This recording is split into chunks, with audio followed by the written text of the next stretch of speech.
Dalawang Thai national na pageant winner sa kanilang bansa na bumisita sa Pilipinas para maging model sa Okada, Manila na biktima ng taxi scam modus sa NAIA. At ang masama pa dito ay ninakawan pa sila. Dalawang Thai national ang nabiktima ng taxi gang dito sa Pilipinas. Bukod sa pinagpasapasahan sila, ninakawan pa. Narito ang Agenda Weekend Report ni Chel Emprido ng Abante. Viral ngayon sa Thailand ang naging karanasan dito sa Pilipinas ng dalawang Thai pageant winners na sina Mr. Universe Thailand 2026 Alex Natiru at Miss Universe Sekiao 2025 first runner-up Meriza Risa. Di umano na biktima sila ng taxi scam sa bansa na ang modus ay lituhin ng kanilang mga pasahero at kalaunan ay pagnakawan ng cellphone. Ayon sa report, nagpunta sa Pilipinas sina Alex at Meriza bilang modelo sa ginanap na Manila International Fashion Week sa Grand Ballroom ng Okada, Manila sa Parañaque noong June 12. Dahil sa hirap makapag-book sa ride-hailing app, napilitan daw sila na sumakay sa hindi metered na taxi. Pero ipinasa-pasa sila ng driver sa pangalawa at ikatlong taxi driver. Sinabi raw ng ikalawang driver na hindi na niya kayang tapusin ang biyahe at humiling sa mga biktima na ipakita ang ruta sa ikatlong taxi. Pero habang pababa ng sasakyan ng dalawa para sana makalipat, kumaripas ng takbo ang dalawang taxi driver, tangay na ang iPhone 17 Pro Max. Ilang sandali pa, may isa umanong itim na sasakyan ang nag-alok na ihatid sila sa police station.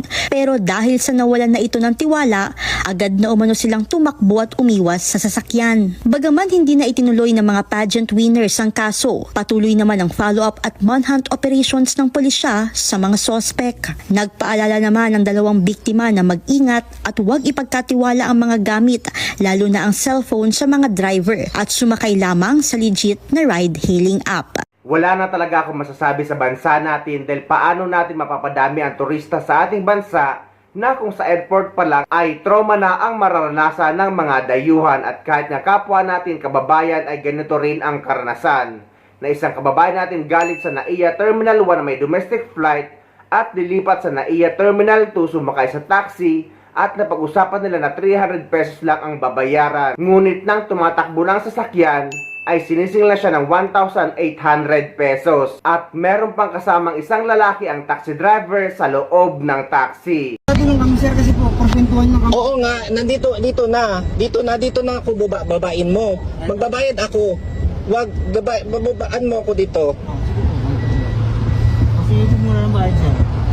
Oh, ba't ba baba siya? Diyan ako, hindi ako magkuan. Meron akong pambayad. Dito na sir.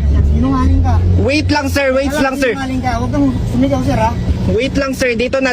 Magbayad na ako, bayad na ako. Kita doon na kasi sa baba. Hindi na, magbabayad na ako sir. Magbabayad na ako, promise. Magbabayad na ako. Ka na lang sir. Ka na. Babayad na ako sir. Eh, ayaw mo nga ibigay pera eh. Ibibigay ko na, promise. Oh, ibalik mo ako doon. Ikot ulit tayo sir. Iikot mo ako ha. Opo, iikot ko din ngayon. Sige Labo po. mo kausap sir eh. Oh, sige na, okay na sir. Sasabihin mo ko eh. Okay na sir. Bait-bait kong kausap sa'yo eh. Pinatawad ko na nga. Sige na, magbalik na tayo doon sir. Oo, kasi yun mga ba kayo sir. Ito sir. 1.6 sir ha. 1.8 po. Ay 1.8, sorry po. U-turn lang tayo sir. Kasi one way lang dito sir.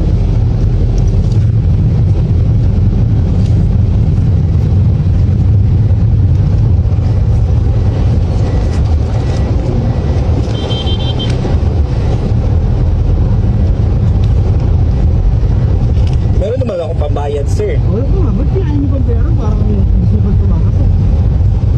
Kasi, Sige na po. wait lang. Wala pa ako 3. Na mayroon kayo 200. Meron po, ano po? Wait lang. Wait lang, ito na bakit na ulit. Balik mo ako doon sir. Ay, ano na lang bayad mo sir? Ito na oh.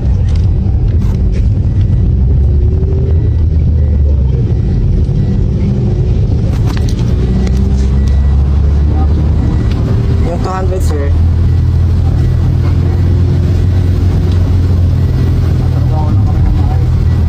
Tapos,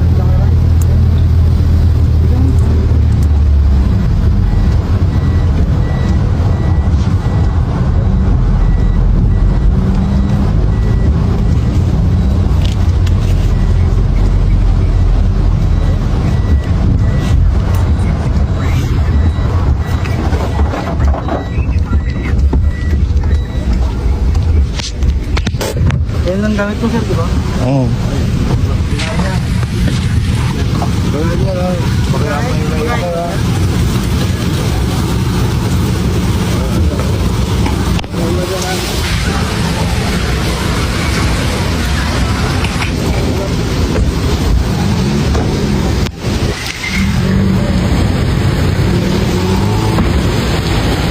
Yan na oh, nag-auto ko.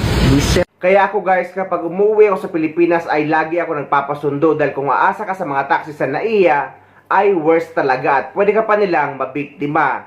Ibang-iba sa mga taxi dito sa Dubai Airport na walang kahit anumang issue gaya sa NAIA.